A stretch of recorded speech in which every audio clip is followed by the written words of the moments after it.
Hi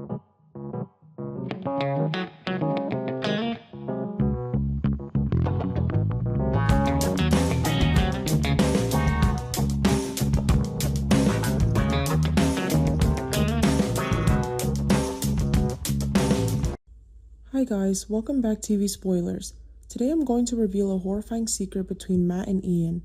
They might be long-lost brothers. The connection between these two will ignite the Y&R storyline. The revelation of the close relationship between Ian and Matt brings incredibly exciting surprises to the audience. What surprise awaits when Matt tries to contact Ian and together they plan to eliminate Newman? The revelation of the close relationship between Ian and Matt is not only a shocking plot twist, but also like tearing away the veil that has long shrouded Genoa City's nightmares. Until now, Ian has always felt like a talking ghost, appearing at the most opportune moments to awaken the instinctive fears in everyone. The fear of being manipulated, of being led to self-doubt. Matt is different. He's like an old wound that seems healed, but a slight touch makes the blood seep out again, reminding us that some mistakes can never be fully forgiven. When those two names are placed together, not randomly or as a plot coincidence, but in a clear and increasingly tight connection, the story immediately shifts. This is no longer a single threat, but an organized structure of hatred, with memories, goals, and most cruelly, patience.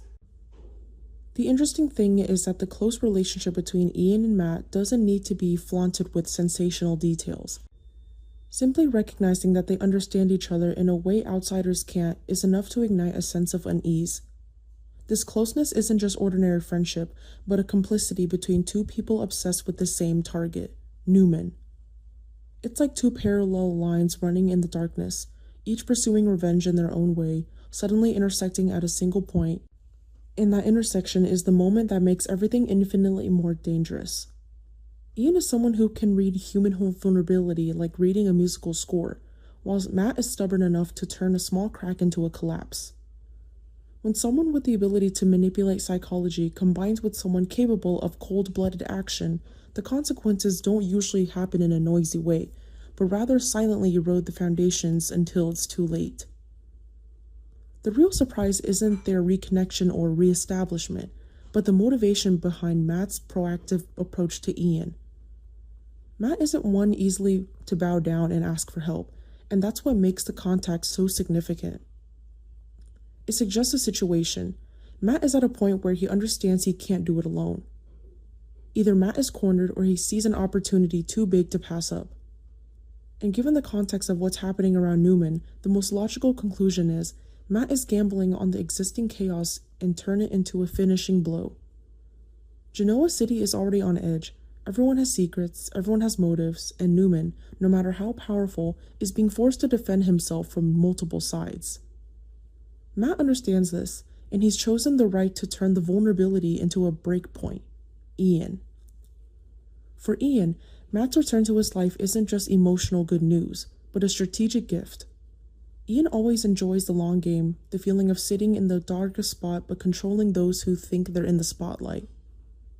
Matt provided Ian with what Ian desperately needed to attack Newman more effectively: access, an understanding of the family structure and sensitive points that only someone who had been close to them, who had directly confronted them, could grasp. If Ian was the map maker, Matt could be the one to plant the knife precisely on that map.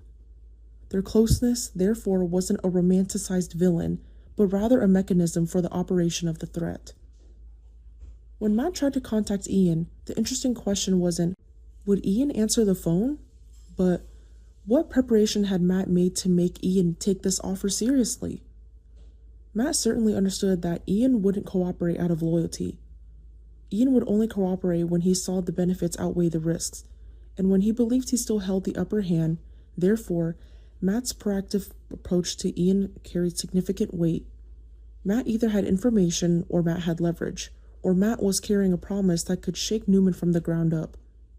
The audience will still sense it as a faint hiss in the darkness. No one sees the knife, but everyone knows something sharp is being drawn from its sheath. And perhaps what resonates most deeply with me when thinking about this storyline is the fact that the strongest families sometimes don't fall because of a stronger enemy, but because of the cracks they've always tried to hide. I can't help but wonder, If Newman truly falls, how would they fall from defeat, or fall from finally having to confront what they've done, who they've hurt, the apologies they've never offered? The beauty of Matt seeking out Ian is that it doesn't just promise a twist.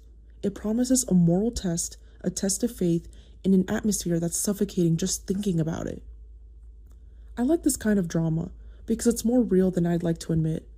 Sometimes tragedy doesn't come from a single blow, but from having believed for too long that we are invincible, until the day two ghosts shake hands and decide to remind us that no one is untouchable.